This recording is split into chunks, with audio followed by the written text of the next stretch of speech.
Hello. I've been casting lead for some while. I quit counting it a while ago, over 3,500 pounds. I personally hand size and pick through every single round. I shoot tens of thousands of rounds. That's why I cast lead. I enjoy PCPs more than I do firearms these days, thanks to technology. Here's a couple of examples of ones that I deem to be worth my time. An AEA 25 Challenger. I've only had it for a few months, but I've really enjoyed, I do believe, the 80 foot-pounds without even throwing it on my chronograph. I've not even needed to bother with it. So here's a list. I make all of this up, the data. Crap. Okay. There's the boat tails, and that's just a solid. Now, some guns like them unsized completely, other guns like them sized. That's all up to the user. Now here's the next platform on the 2.5.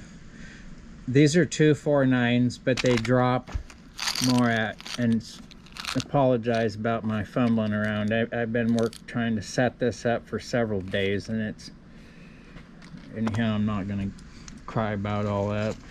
So on to these. Whoops, I think people were able to read that. And then now here's the next round. These I do size with the AEA. These are 252 50 grain boat tails. The dish tip HP is 48.3 grains. I do my averages on putting 10 on the scale, and you know, obviously just running them like that.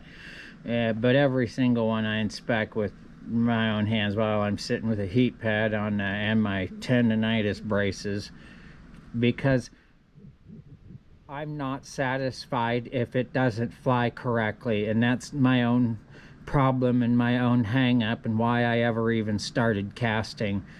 In fact, my crap bin that I throw back into the pot, several of my buddies have hollered at me as to why I threw them back. It's because there's only a few things in my life I really care a whole lot about, and one of them is this. So anyhow, here's this boat tail, a 50 grain. Check this out. I double loaded intentionally, sized down to a 250.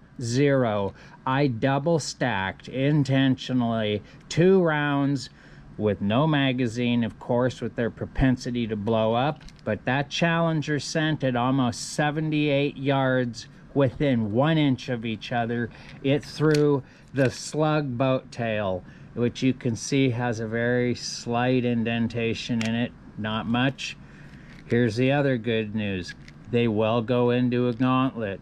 My experience with my gauntlet, I have it regged out to 2150 and like a 23 cubic inch tank, but what I found with shooting these types over here was that I was needing to size them to a 248 or a 249, but the power of the AEA and many others will just throw them on down, and that's why I go back to these. I mean, I'm talking about 100 grains and the point of impact being within less than the paint splatters of one another, because I shoot everything into AR 500s and then I recoup all of my lead so it comes back, and I put it into just an old egg biscuit tray and so on. I just have a few props out here. There's the reason I got into reloading, because I love my bulldogs, and each one has, I have it set up with their Cocker Spaniel handles to handle putting loads in like this. In fact, I have all that written up right here.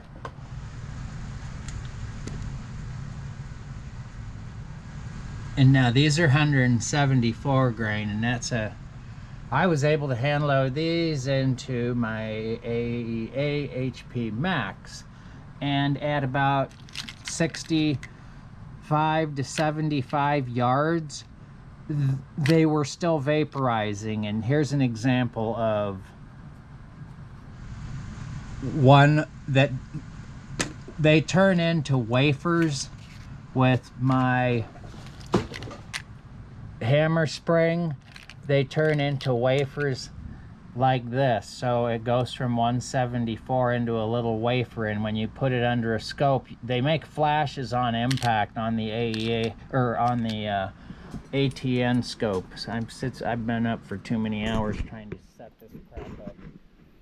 And so you can see with the boat tails, the expansion is going to be very similar when it's striking. And so like something we found with my friend's Nova 25 that has literally nearly half the foot-pounds as the AEA bullpup, we found that he got way better expansion out of the smaller rounds than mine, because mine were just vaporizing and fragmenting, being as it was nearly 80 foot-pounds. So anyhow, here's the magazine with these 50 grains. This is an Umarex Gauntlet.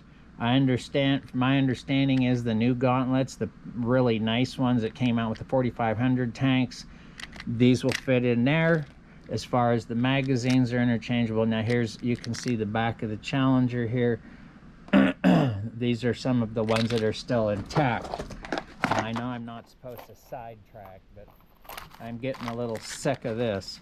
Now here's my little, I'm trying to take apart a gauntlet part. Whoops, I'm not going to pick that up. To replace these that just are the flimsiest things. I mean, I have so many dozens of roto mags from so many different companies, I don't want to think about it. And then that's been a real letdown. But the power and accuracy of the AEA are simply amazing in contrast to what else is on the market, not even considering the price point. Okay, now I've already gone too long. I apologize. I know I'm supposed to break it into sections, but if you're still with me, here's some Diablos, and you can see the deep skirts. I like these because they fire great. You can see how they need to be cleaned up a hair, and that's why I press them and I size them to 356, because they're more like a 3575, like I was saying earlier. Now we're getting on over into this range of these 359s, which I prefer to leave completely unsized. So if you can read these, that would be better. But I can fire a whole bunch of these rounds all the way down to less than 1800 really, and still be hitting targets at 50 yards or more without a problem. And then within those, you have the dish hollow point, the deep hollow point, and then just the round flats. And these sure have a thump to them. I really love them, and they fit in the AEA Max HP magazine great. I was sizing them down to 356 just to avoid jams. For anybody who's into this kind of stuff, like say figuring out better alternatives than factory ammo that's made for whichever rifle, instead